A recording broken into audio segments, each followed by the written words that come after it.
Cuesta ver, así que voy a hablar parado. Igual, como soy docente, estoy acostumbrado a dar clases y las clases por lo general siempre las doy parado, así que no es un problema. Bueno, gracias a ustedes, gracias por supuesto a Anabel y a todos los que propiciaron la invitación para que yo pudiera estar acá. Y antes de meterme de lleno en América Latina, Brasil, me gustaría señalar tres cosas.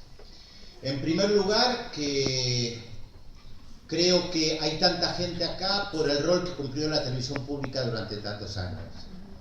Y esto es lo que hay que resaltar.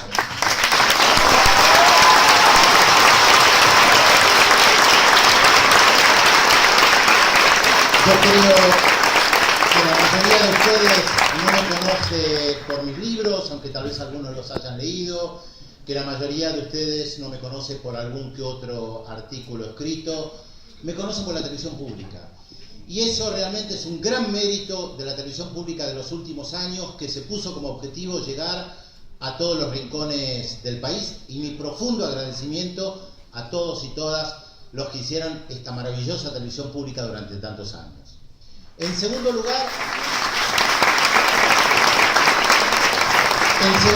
que tiene que ver con esto, a mí me convocó Ana Descalo en el año 2004 para sumarme a la televisión pública, no se llamaba en ese momento Televisión Pública, Canal 7, para que yo hiciera una columna de política internacional todas las noches. Ella no me conocía, nunca nos habíamos cruzado personalmente, pero ella entendía la importancia que tenía la política internacional.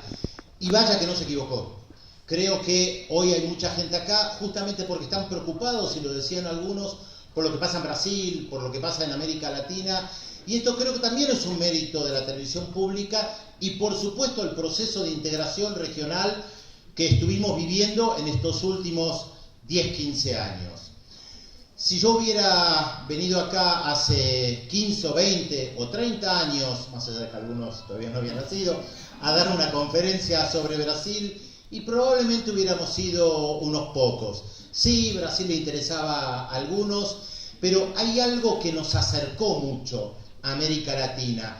Y esto va más allá de Mercedes Sosa, César Isela, las canciones que uno podía tener respecto de América Latina. En estos últimos años conocimos un proceso de integración regional extremadamente sinuoso, pero como nunca antes se vivió. Por supuesto, ayudado por las telecomunicaciones, lo que nos permite hoy comunicarnos fácilmente, seguir las noticias de la región, pero está claro que hubo una intencionalidad política para lograr avanzar en esta integración. Esa foto tan simbólica de Lula, Chávez y Néstor Kirchner riéndose, casi como riéndose del imperio, fue muy emblemática de lo que reflejó la integración regional, lo que se quiso entender por integración regional. Hoy creo que todos los que estamos acá sabemos cómo se llama el presidente de Ecuador, Rafael Correa, por si alguno se olvidó, pero probablemente 15 o 20 años atrás yo hubiera venido acá y hubiera preguntado cómo se llama el presidente de Ecuador, y la mayoría probablemente no lo hubiera sabido. Pero esto no pasa solamente acá. Yo he tenido la oportunidad de viajar mucho, y el año pasado en Venezuela me decían también que en el horizonte de ellos Bolivia no entraba, Ecuador no entraba, y hoy sí.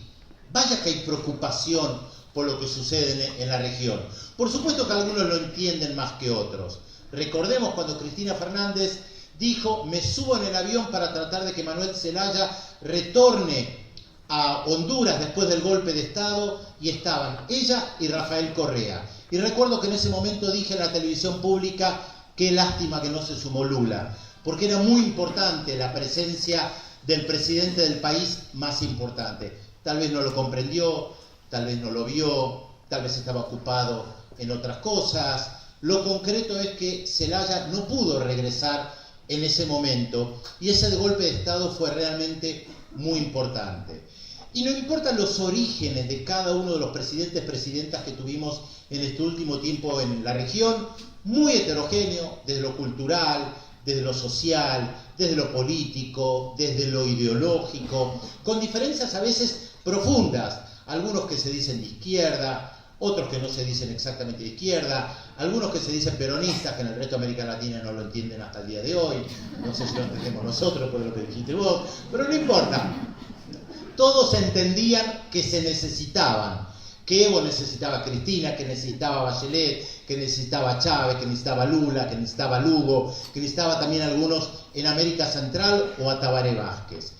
Y esto es algo novedoso, que efectivamente fue muy importante, que también permite entender por qué este banner de Nodal AM, este portal de noticias que yo dirijo, acá está el diputado Carmona, a quien tengo que agradecerle, que presentó un proyecto en el Congreso, en la Cámara de Diputados, para que hubiera un reconocimiento de Nodal como un portal de interés general. ¿Por qué surge Nodal? Porque hasta hace unos años atrás, y lamentablemente todavía hoy se da, cuando nos enteramos de algo que pasa en América Latina, porque hablo principalmente de América Latina, los desafío a abrir cualquier diario mendocino o argentino o chileno, van a encontrar que la inmensa mayoría de la información que nosotros recibimos sobre lo que pasa en América Latina hasta el día de hoy proviene de una agencia de noticias española que se llama EFE, de una agencia italiana que se llama ANSA, de una agencia de noticias alemana que se llama DPA. Y yo les pregunto, ¿ustedes necesitan una agencia alemana para enterarse de lo que pasa en Chile, que están a pocas horas cruzando la cordillera? De ninguna manera. Ahora, la cordillera es una barrera simbólica que hoy las telecomunicaciones pueden atravesar sin ningún problema. Y yo me sentí muy orgulloso hace unos años atrás, en el año 2011, cuando hubo una protesta estudiantil muy fuerte, y en la televisión pública prácticamente todos los días informábamos sobre lo que pasaba en Chile, con una particularidad, que nosotros informábamos principalmente las gigantescas manifestaciones pacíficas que llevaban adelante los estudiantes chilenos, mientras que la inmensa mayoría de los medios de comunicación chilenos y las grandes agencias de noticias internacionales resaltaban 300 energúmenos rompiendo vidrieras frente a 200.000 marchando de manera pacífica. Yo no podía creer cuando nosotros nos enteramos que en Chile miraban mucho la televisión pública argentina. Se enteraban de lo que pasaba en Chile mirando la televisión pública argentina. Y la verdad, fue un orgullo para nosotros saber que los chilenos se informaban porque nosotros mostrábamos el contexto general. Yo un día llegué a decir al aire, explicándole casi como un gesto de complicidad con los que estaban del otro lado mirándonos, que no íbamos a mostrar imágenes violentas, que para ver imágenes violentas cambiaran de canal, que para mí era mucho más importante 5.000 estudiantes haciendo en una plaza pública una parodia de Michael Jackson como forma de protesta que 200 energúmenos rompiendo vidrieras, ni que hablar de 100.000, 200 o 300.000 estudiantes o personas en las calles de Santiago de Chile protestando, pidiendo una universidad y una educación pública y gratuita como acá.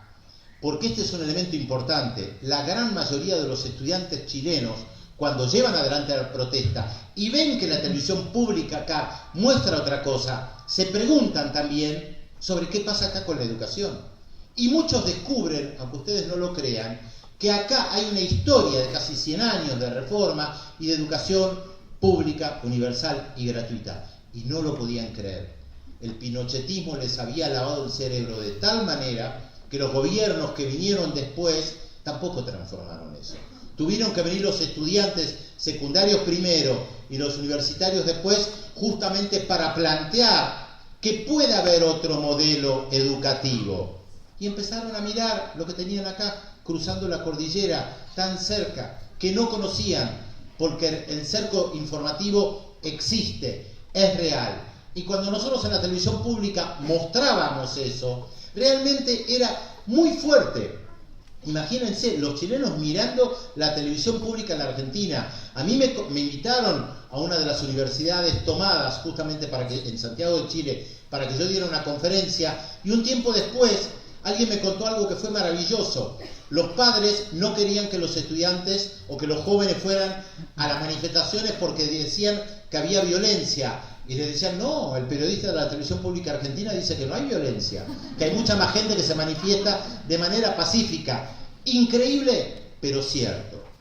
Ahora, cuando yo veo lo que pasa hoy en Brasil, y el año pasado, mientras yo estaba en la televisión pública, y todavía este año, decía una y otra vez, el objetivo de la oposición es derrocar a Dilma Rousseff por cualquier vía, y leo el comunicado de la Cancillería Argentina media hora después de la destitución de Dilma Rousseff, me cerré todo. Entendí por qué no estoy en la televisión pública. No hace falta aclarar nada más.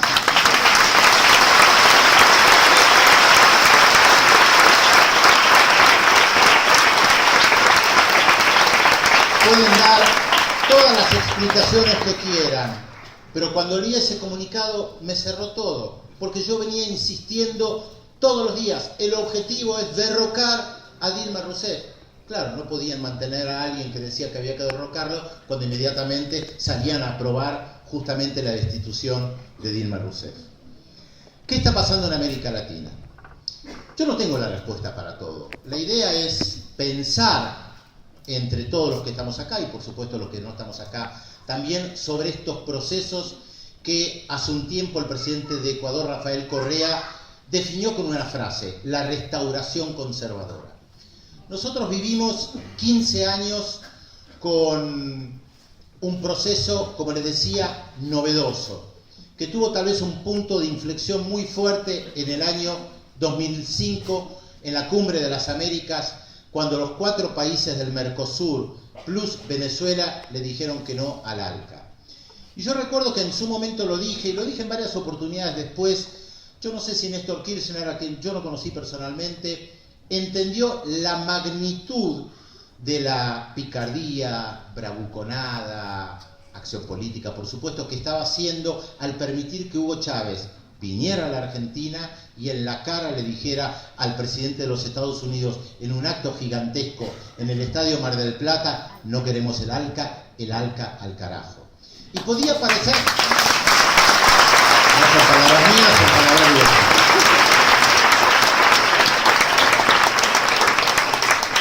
En ese momento, eso tuvo una fuerza que yo creo que muchos no terminaron de comprender la dimensión. El ALCA era el gran proyecto de los Estados Unidos para la región, para América Latina y el Caribe. Yo recuerdo en la década de los 90, había en Buenos Aires, en algunas ciudades de la Argentina, algo que se llamó la Coordinadora contra el ALCA. La mayoría de la gente no tenía ni la más mínima idea lo que era el ALCA. Yo recuerdo que en varios programas de radio donde yo trabajaba, interpelaba a algunos ministros en ese momento y les preguntaba sobre el ALCA, no tenían ni la más mínima idea. O lo ocultaban muy bien porque sabían de qué se trataba. Pero creo que muchos realmente no sabían de qué se trataba. Era el gran proyecto de Estados Unidos para la región, que queda trunco. Y no es verdad que Estados Unidos se había olvidado de América Latina porque estaba Afganistán en el 2001 o porque estaba la invasión a Irak en el 2003. Yo en ese momento insistí y mucho: Estados Unidos no se olvida de América Latina, nunca se olvida de América Latina. Puede intervenir de una u otra forma. Pruebas al canto: estaba todavía el bloqueo a Cuba, estaba el Plan Colombia, estaba el tema estratégico del acuífero guaraní, estaba el tema del ALCA, o para comentar algunos detalles que la mayoría tal vez no conoce, pero que en su momento fueron temas importantes, como por ejemplo en Nicaragua, cuando la oposición en contra de Daniel Ortega tenía las reuniones en la casa del embajador de los Estados Unidos. No estoy revelando ningún secreto, esto salía en la prensa nicaragüense abiertamente. Está claro que estaban trabajando. Todo el tiempo están trabajando. Aún cuando pensamos que están descansando, que miran para otro lado, siguen trabajando. Claro, no tienen las características de los golpes militares de la década del 40, 50, 60, 70 o alguno que otro más. Y esto creo que merece que nosotros reflexionemos, pensemos sobre estas nuevas modalidades en contra de los gobiernos progresistas que se han dado en estos últimos años. Y voy a repasar los últimos 3 con algún que otro evento para que nos permite comprender mejor de lo que yo estoy hablando. El primero, en contra de Manuel Zelaya. ¿De qué se acusa Manuel Zelaya en su momento? De querer colocar una cuarta urna opcional para ver si se puede debatir una reforma constitucional. Cuarta urna opcional. Se lo acusó de violar la Constitución. Se lo destituyó por eso. En 24 horas se fragó una carta de renuncia. Yo recuerdo que en ese momento lo comenté en la televisión pública también. Además mostré la carta fraguada. Ya Internet nos permitía mostrar estas cuestiones y en 24 horas lo destituyeron, lo sacaron de la casa, se lo llevaron del país. Segundo ejemplo, Fernando Lugo, que también acá hay una cuestión importante respecto de la información y por eso resalto tanto lo de Nodal, que además tiene Twitter, @Infonodal, así que por supuesto todos deberían ya estar tuiteando, arrobando, @Infonodal, para que todo el mundo se entere de que esto existe. No hay señal, no hay señal. Cuando Fernando Lugo asume la presidencia, los sectores opositores, les recuerdo que Fernando Lugo tiene muy pocos diputados y senadores que lo apoyan, los sectores opositores abiertamente decían que había que derrocar a Fernando Lugo. Y yo me preguntaba, ¿por qué la inmensa mayoría de los políticos, que al fin y al cabo son los que tienen que actuar, latinoamericanos, no prestaban atención a lo que estaba pasando en Paraguay? Hay una respuesta muy sencilla, no es una crítica a los políticos, pero es una respuesta muy sencilla. La inmensa mayoría de los políticos latinoamericanos no lee la prensa latinoamericana, no la lee. Entonces, leen los grandes diarios que retoman los cables de las grandes agencias de noticias y entonces la agencia EFE de España, DPA de Alemania, Reuters británica, ANSA italiana, AFP francesa, Associated Press de Estados Unidos no mencionaban todo lo que estaba pasando en Paraguay y lo que hacía la oposición paraguaya, que salía en la prensa paraguaya, no era un secreto. Uno leía y veía las tapas del diario ABC de Paraguay, que yo mostraba en la televisión, algunos recordarán, yo mostraba las tapas latinoamericanas como una forma de amigarnos con las tapas latinoamericanas y no conocer solamente el New York Times o algún diario español. Hay que amigarse con el ABC de Paraguay, con el Heraldo de Honduras, con la Jornada de México, con la Tercera de Chile, más allá del signo ideológico, amigarse, hacerlos familiares, porque si no, solamente estamos acostumbrados a leer los grandes medios y en el resto de América Latina están acostumbrados a leer, por ejemplo, de acá, solamente Clarín o La Nación. Y por supuesto ahí no salía nada respecto al diario ABC. El diario ABC de Paraguay, de manera sistemática, conspiró para derrocar a Fernando Lugo. ¿Por qué yo decidí crear un portal de noticias de América Latina y el Caribe? Que aunque ustedes no lo crean, no existía. Parece increíble. Yo tardé mucho en crear esto porque pensaba que otro lo iba a hacer.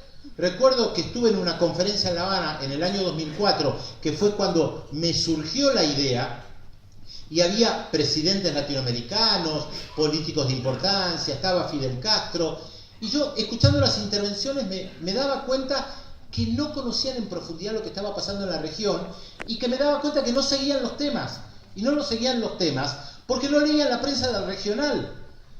Cuando nació UNASUR dije, bueno, UNASUR va a crear un mecanismo de comunicación regional para que todos nos enteremos de lo que está pasando en Paraguay, por ejemplo. Nada. Cuando nació la CELAC, dije, bueno, ahora lo va a crear la CELAC. América Latina y el Caribe, sin Estados Unidos y sin Canadá, nada.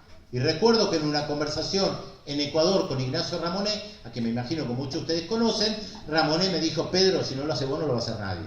Pues si seguís esperando que lo hagan otros, no lo decía despectivamente, no lo van a hacer. Entonces, en este portal ustedes pueden seguir la política brasileña básicamente a través de lo que sale en Brasil, de diarios, revistas, páginas web, blog, radio, televisión. En Nodal pueden leer, por ejemplo, el discurso del canciller José Serra que asumió la semana pasada, completo, para que ustedes vean, interpreten lo que dice José Serra y no lo que sale en una pequeña línea en algún diario. Cuando conspiran en contra de Fernando Lugo en Paraguay, yo alertaba al respecto en la televisión pública y mostraba las tapas del diario ABC abiertamente. Cuando el Senado decide la destitución de Fernando Lugo, recuerdo que presentaron lo que ellos llamaron un libelo acusatorio. Era un documento de unas cuantas páginas donde se decía también que Fernando Lugo estaba violando la Constitución y que por eso había que derrocarlo. En 24 horas lo derrocaron. Cuando yo recibí ese documento, que estaba en internet, en la prensa paraguaya, estaba entrando al Senado, uno lo podía encontrar, las telecomunicaciones en este sentido nos favorecen y mucho. Yo recuerdo que vi el documento y dije, esto es un golpe de Estado parlamentario, pero es clarísimo. Y además no le dan tiempo de defenderse. Efectivamente, en 24 horas lo destituyeron. Ahora, ¿qué es lo interesante de este proceso? Y lo ligo con el brasileño también. ¿Ahí alguien tiene un teléfono nodal? Bueno, hay buena conexión. ¿Quién dijo que no funciona internet acá? ¿Hay conexión? Bueno, ahí lo está mostrando en el teléfono. Gracias, gracias. En el caso de Honduras, de Paraguay y de Brasil hay algo en común. Los sectores conservadores no tocan las puertas de los militares. Es más, salió una caricatura sobre Brasil hace unos días muy buena, porque hay un golpista sobre una bicicleta y le dice, ¿viste, mamá? Hicimos un golpe sin llamar a los militares. Han sido muy inteligentes. El discurso son los gobiernos progresistas los que violan la Constitución. Nosotros somos los que salimos en defensa de la Constitución.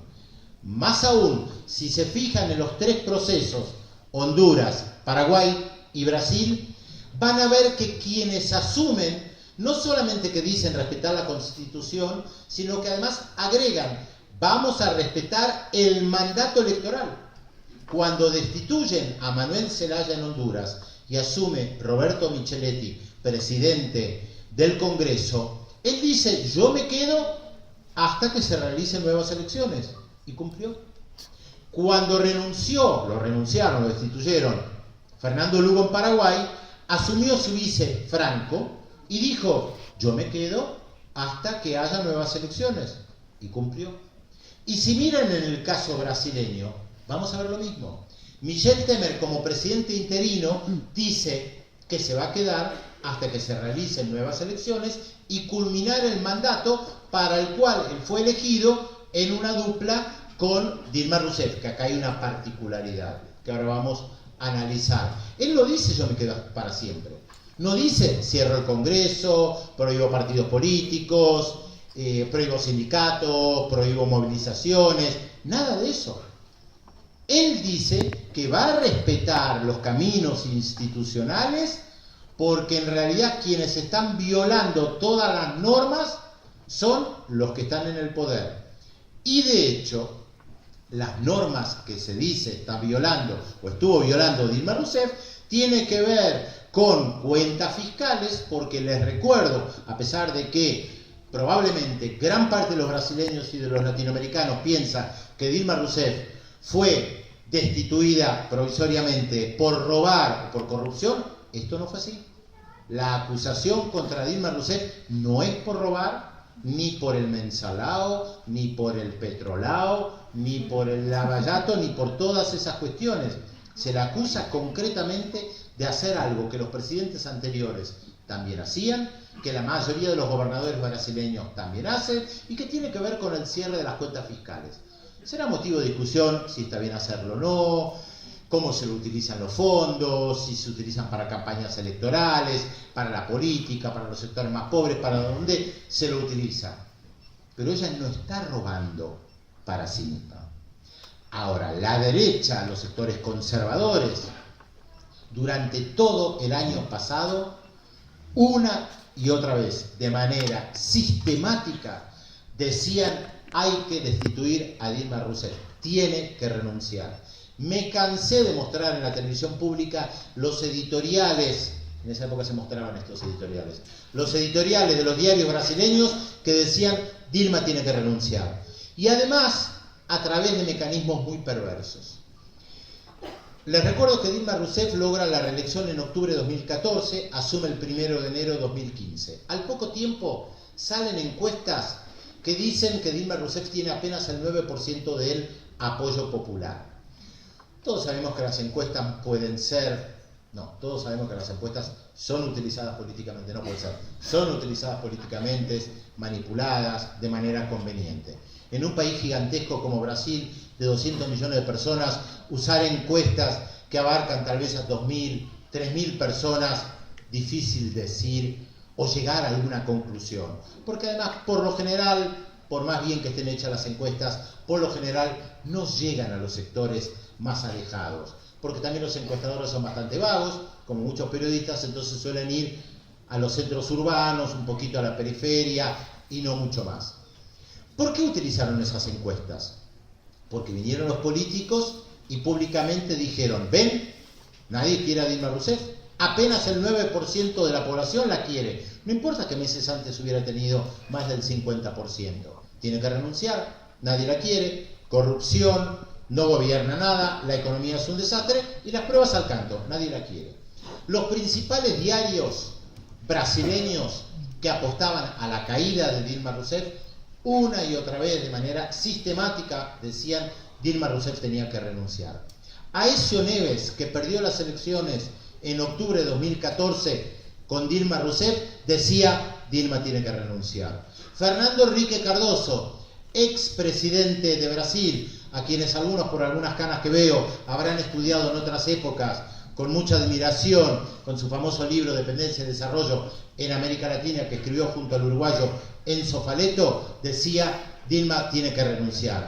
Ahora sí, una vez que el proceso de destitución de Dilma Rousseff llega al Senado y se vota en contra de ella, ahí sí Fernando Henrique Cardoso reconoce públicamente, Dilma Rousseff es honesta. Ahora lo dice. El año pasado el acento era tiene que renunciar por el caos, por la economía o por lo que fuere. ¿Por qué toda esta campaña en contra de Dilma Rousseff, más allá de un contexto general que todos suponemos, tratar de derrocar a un gobierno popular? ¿Por qué ahora? Trataron de hacerlo en el 2013 montándose sobre manifestaciones que hubo en contra de Dilma Rousseff, no lo lograron.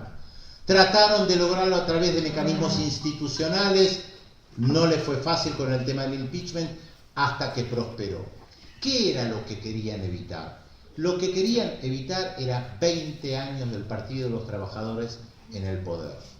Si Lula da Silva se presentaba en el contexto de Dilma Rousseff presidenta en el año 2018 como candidato a la presidencia y ganaba y asumía el 1 de enero de 2019 y cumplía durante 4 años su mandato presidencial, teníamos desde el 1 de enero de 2003 a 2023 20 años de PT consecutivos.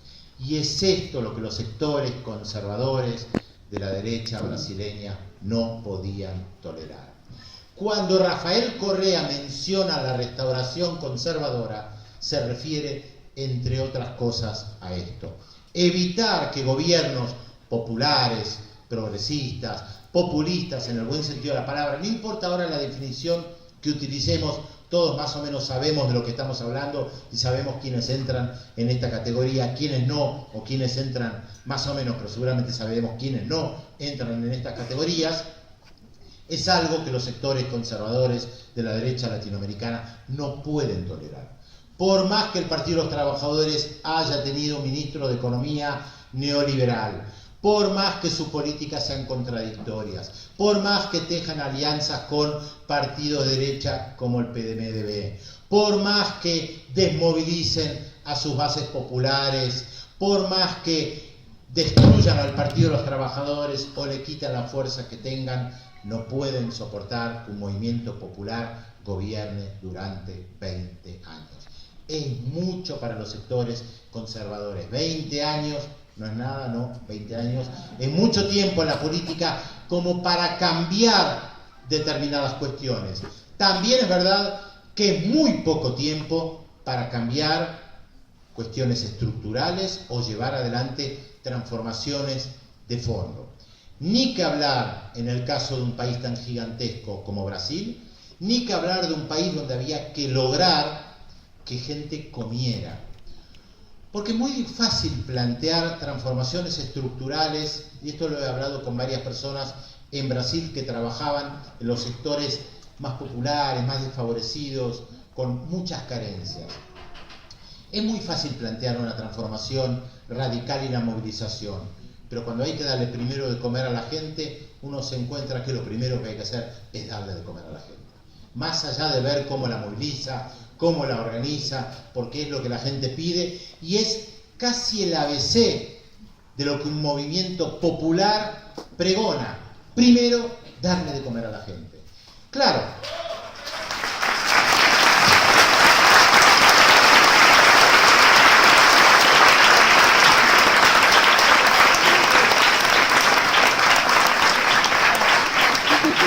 podría decir que esto va de suyo, porque al fin y al cabo todos los movimientos populares, a diferencia de los movimientos conservadores, lo plantean casi como un eje central. También sabemos que no es fácil lograrlo, que implica de muchas transformaciones estructurales. Es fácil hablar que en Venezuela hay que cambiar la matriz productiva y que hay que dejar de depender del petróleo. Es muy fácil plantearlo en abstracto. Ahora, hay que tener cuadros, ingenieros agrónomos y de todo tipo para poder empezar a sembrar tomates, arroz, etcétera, etcétera, para darle de comer a la gente. Al fin y al cabo, si uno vende petróleo, es mucho más fácil importar alimentos y mínimamente darle de comer a la gente. Ustedes dirán, pero uno queda atrapado en esa matriz productiva. Por supuesto que queda atrapado. Han quedado atrapados prácticamente todos los países productores de petróleo. Quienes han estudiado el mundo árabe conocen el ejemplo de Argelia.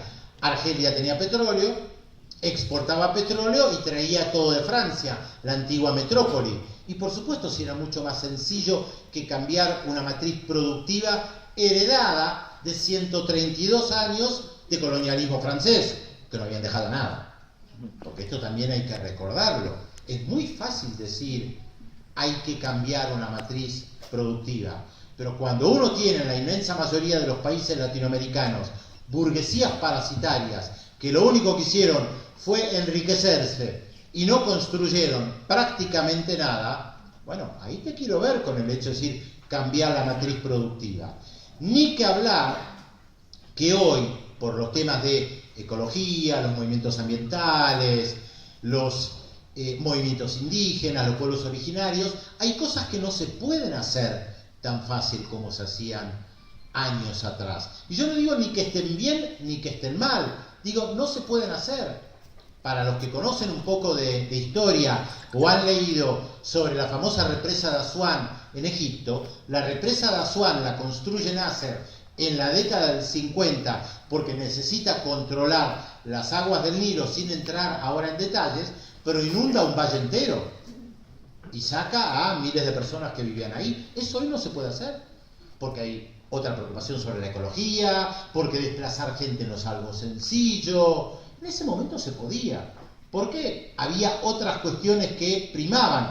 Esto, con lo que quiero decir con esto, es que las sociedades son mucho más complejas. Lo ha tenido Evo Morales cuando se ha planteado la necesidad de construir una carretera en medio de la selva y vienen los grupos, algunos grupos indígenas y dicen de ninguna manera, no hay que tocar el medio ambiente, no hay que talar árboles, está la fauna, la flora, etcétera, etcétera. Que a mí también me parece muy importante, pero que ahí se planteaba, no tengo la respuesta respecto de qué se hace, planteó el problema, pero que ahí lo que se planteaba era el interés de un sector muy importante de la población frente a pequeños sectores que se planteaban de manera intransigente respecto de la necesidad de una carretera. Lo ha sufrido Rafael Correa en Ecuador también, porque ahí aparecen las famosas ONGs y el dinero de grupos europeos, norteamericanos, que salen en defensa del medio ambiente de manera muchas veces interesada para meter la cuña en nuestra región y plantear, no hay que tocar los árboles, no hay que tocar los pájaros, no hay que tocar a estos o no hay que tocar a ellos. Y yo no digo que haya que tocarlos. El problema es cuando vienen grupos encima con dinero, justo cuando hay gobiernos populares, entonces a plantear ese tema. Un tema que no tenían en su agenda. Quienes recordarán un poquito más atrás lo que fue la revolución sandinista en 1979, Nicaragua se construyó, hago un pequeño paréntesis, básicamente sobre el Pacífico. Al Atlántico no se podía llegar porque la burguesía nicaragüense, que era una burguesía absolutamente parasitaria, ni siquiera había construido carreteras hacia el Atlántico. De hecho, en el Atlántico se hablaba inglés, se sigue hablando en gran medida, porque había mucha conexión con Jamaica y con países del Caribe anglófono que con la capital Managua. Cuando los sandinistas llegan a la costa del Atlántico, cometen muchos errores en relación con los grupos indígenas o los pueblos indígenas que estaban ahí. Los norteamericanos aprovecharon eso al vuelo. Sandinistas oprimen a misquitos, zumos y ramas. prácticamente nadie en el mundo sabía ni qué eran los miskitos, ni los humos, ni los ramas, ni los que vivían en Managua sabían demasiado sobre ellos. Pero fue una campaña sistemática en contra de los sandinistas por estar oprimiendo a los miskitos, a los humos y ramas, que eran apenas unos miles, y algunos de ellos eran grupos de cientos. Y obviamente que yo no digo que hay que oprimir a miskitos, humos y ramas. El tema es cuándo surgen estos temas para poner piedras en el camino de movimientos políticos que están tratando, como en estos casos que estábamos hablando, de darle por primera vez de comer tal vez a sectores populares que nunca tuvieron acceso a un beneficio social mínimo. El caso de Venezuela es un caso clarísimo. Yo tuve la oportunidad de cubrir las elecciones en diciembre del 98 cuando Chávez las gana, y que muy pocos sabían quién era Hugo Chávez. Chávez en ese momento planteaba, y puede ser que el número no fuera exacto, pero Chávez en ese momento planteaba que 80% de la población vivía en condiciones de pobreza. Y aunque fuera el 70, o aunque fuera el 60, ¿qué había pasado?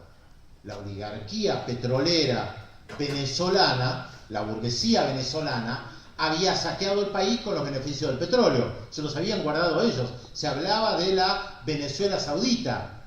Ahora, eso no fue Chávez, ¿eh? Eso fueron los que gobernaron antes. La socialdemocracia, los sectores conservadores que gobernaron durante décadas Venezuela. Porque hoy se puede acusar al chavismo de muchas cosas, pero el deterioro social no es culpa de ellos. Es herencia de décadas, de antes de que Chávez accediera a la presidencia. Los problemas de Brasil de hoy no son culpa de Lula. Lula hereda un país que alguna vez fue llamado Belindia, esa mezcla de Bélgica y la India, porque se vivía en algunas ciudades con un nivel de vida de Bélgica, pero en el interior profundo se vivía como la India, frase acuñada por un brasileño hace varias décadas, antes de que naciera Lula tal vez. Los problemas heredados en Ecuador por Rafael Correa, los altos niveles de pobreza, no vienen del populismo ecuatoriano, vienen de los gobiernos anteriores a Rafael Correa. Y en Bolivia, ni que hablar, los problemas de los quechuas, de los aymaras, de los pueblos originarios, la pobreza de la inmensa mayoría de la población boliviana de décadas, no es culpa de Evo Morales. El gran desafío de los gobiernos progresistas, populares, populistas, no importa ahora la palabra que utilicemos, es la pesada herencia de verdad. Esa es la pesada herencia.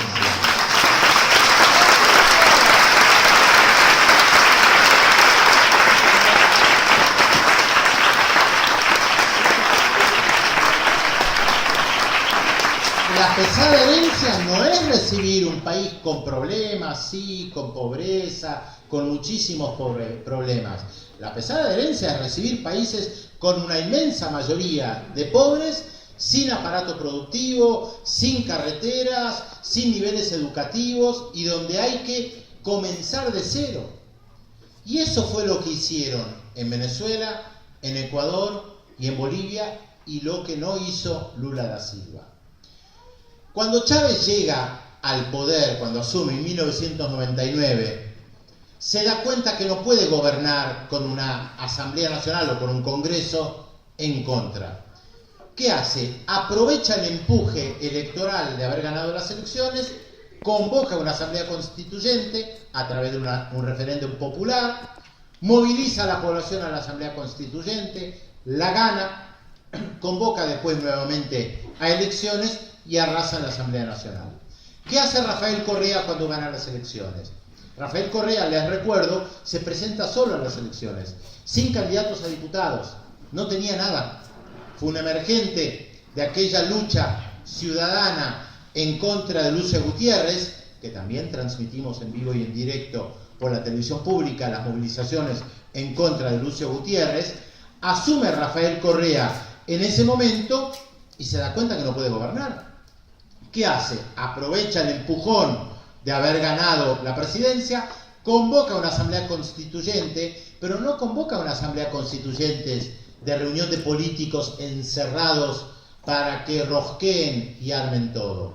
Convoca a los movimientos sociales y les dice, vengan, vamos a ver cómo se arma una constitución de verdad. Vengan y planteen todo lo que ustedes quieran. Vamos a discutir el tiempo que nos lleve para crear un país de verdad, para refundar el país.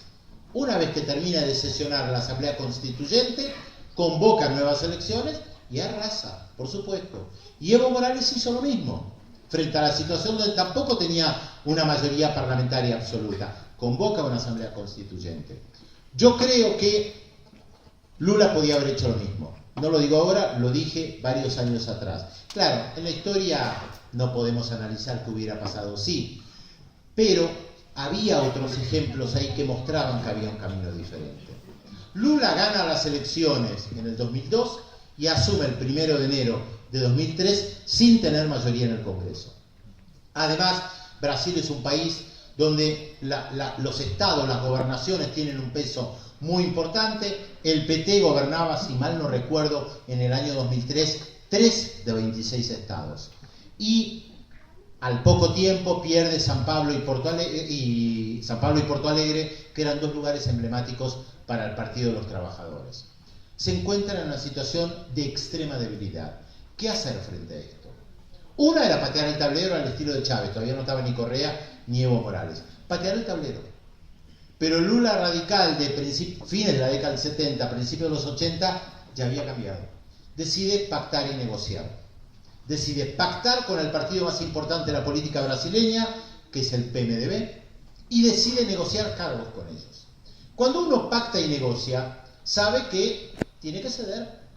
Yo te doy 2, vos me das 2. Yo quiero este ministerio, vos tomás esto. Yo te doy el Ministerio de Agricultura, te lo lleno de gente por abajo, te doy dinero para financiar un determinado proyecto, pero si estás al frente del Ministerio de Agricultura y sos un dirigente conservador, no vas a llevar adelante la reforma agraria. Y esto es lo que le pasó a Lula. Negocia con el PMDB y lo convierte en un salvavidas de plástico mientras pudo, que se termina convirtiendo en un salvavidas de plomo. No solamente que negocia y pacta con el PMDB, sino que al pactar y negociar con un partido de centro-derecha, derecha, que se acomoda a las circunstancias, desmovilizó a su propio partido. Lo quiebra en un momento, con algunas medidas que toma. Al muy poco tiempo de asumir, un sector importante de cuadros políticos del PT se va y forma un partido a la izquierda, llamémoslo, del Partido de los Trabajadores, que se llama PSOL. Uso a la izquierda como convencionalismo, creo que todos entienden más o menos de lo que estoy hablando. Hasta tal punto esto fue importante que Frei Betto en su momento dijo: Lula liquidó al PT, porque el PT se desmoviliza. Cuando uno pone como ministro de Economía a un ministro conservador de derecha, o pone al frente del Banco Central, a quien hoy es ministro de Economía en el gobierno interino de Temer, a alguien que representa a los bancos, ¿qué mensaje le está dando a los más pobres? Sí, yo te voy a ayudar, te voy a dar planes sociales, pero el rumbo de la economía lo estoy marcando a través de aquellos que yo siempre he criticado. Y esto fue lo que le pasó a Lula. Cuando en la campaña electoral del 2014 Dilma promete un programa político, económico, acorde a la historia del PT, y asume y sigue el programa del derrotado Aécio Neves y pone a un economista neoliberal, esto es una patada en la cabeza para todos aquellos que votaron por el PT. Es decirles: sí, ustedes me votaron, pero yo hago lo que quiero. Y esto ha provocado una desmovilización del PT, que se cambió en estos últimos meses, diría yo, pero que provocó una profunda desmovilización. Y voy a cerrar con esto para que haya lugar también para preguntas, comentarios o lo que fuere. Yo el año pasado tuve la oportunidad de estar en una conferencia en Ecuador, donde estaba Rafael Correa, que cerró el evento, y él alertó sobre la restauración conservadora una y otra vez. Hace cerca de 2 años que Correa dice: cuidado, se viene una restauración conservadora, los movimientos populares, progresistas, no están viendo lo que está sucediendo con los movimientos conservadores. Pero estaba también Álvaro García Linera. Y Álvaro García Linera, el vicepresidente de Bolivia, en ese mismo encuentro, agregó algo que a mi juicio es fundamental. Y recuerdo que también lo dije en la televisión pública porque volví de Ecuador, comenté el encuentro en Quito y dije, el eje central, esto habrá sido junio-julio del año pasado, nadie me dio bolilla, pero lo dije igual, el eje central de lo que plantea Álvaro García Linera es no perder las calles. No perder las calles, movilizarse, no creer que solamente a través del programa de televisión, a través del discurso en algún lugar, a través de una entrevista en un diario, a través de los sondeos, yo gano la opinión pública. No perder las calles. Lo planteaba como un eje central. Claro, es fácil enunciarlo. Todos sabemos que no es tan sencillo lograrlo. Es más fácil decir no hay que perder las calles, es mucho más difícil lograr que la gente se movilice. Porque uno de los problemas de prácticamente todos los gobiernos populares en la región fue el que plantea Álvaro García Linera. Quedarse en los escritorios, en los ministerios, en la televisión, ir a los barrios, por supuesto, sin menospreciar el trabajo de base que se estaba haciendo, pero perder la capacidad de movilización en momentos claves. Y algo que no dijo Álvaro García Linera, que agrego yo, que creo que también los gobiernos progresistas perdieron de vista, es algo que las derechas latinoamericanas han aprendido y mucho a mirar dentro de la sociedad, porque a ellos no les gusta por lo general las calles, tienen cierto rechazo a todo lo que es lo masivo, el choripán, va. Entonces, prefiero...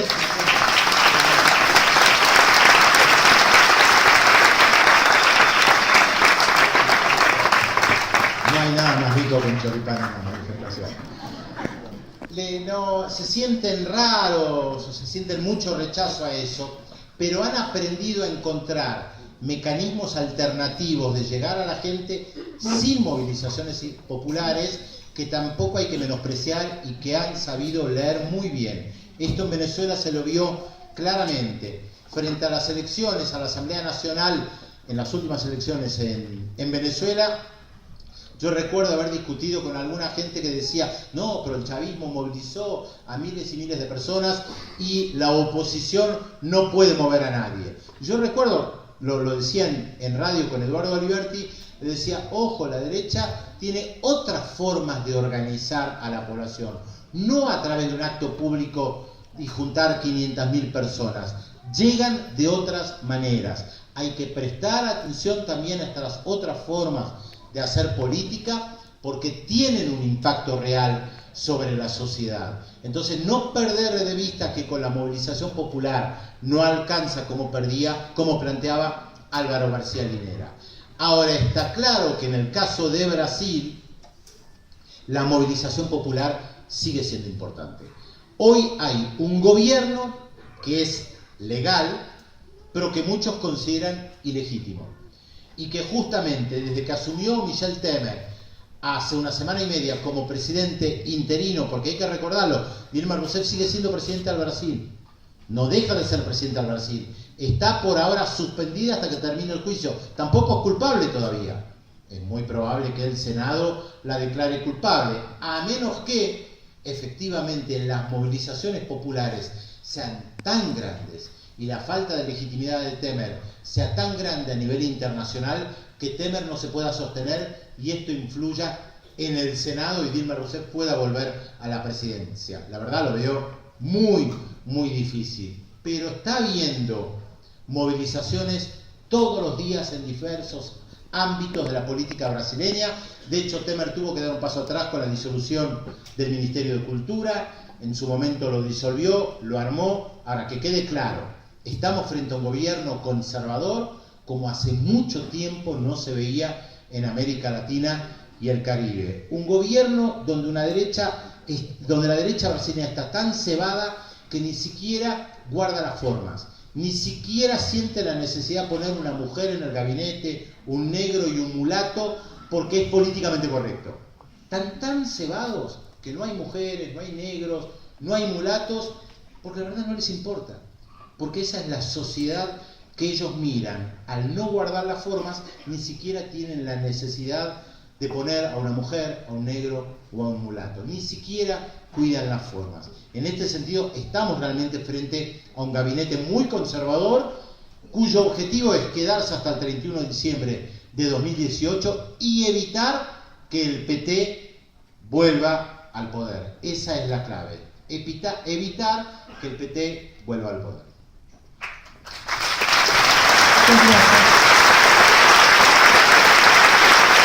Fuerte aplauso para Pedro, muchas gracias, Pedro. Vamos.